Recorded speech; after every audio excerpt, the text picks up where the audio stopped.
Gilas, pinaka ba ang Pilipinas patungo sa semifinals?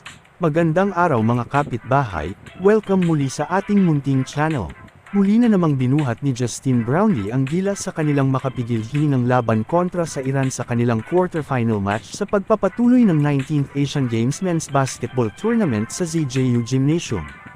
Sa first half pa lang ay nakuha na kaagad ni Brownlee ang rhythm ng laro at nakuha ng Gilas ang kalamangan, 48-36.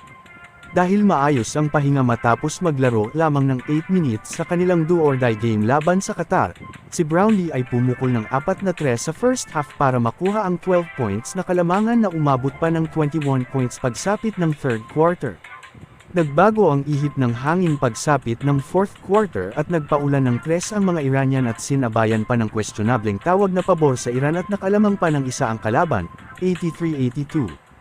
Handa na sana mag-celebrate ang Iran ngunit isang drive sa baseline ang sinagasan ni Brownlee at napagpag ang depensa na swerteng di tinawagan ng offensive foul kaya malayang naibuslo ni Brownlee ang bola para muling lumamang ang Gilas, 84-83. Makakaharap ng Gilas para sa semifinal match ang defending champion at host na China kung saan tinalo naman ang Korea sa kanilang quarterfinal match.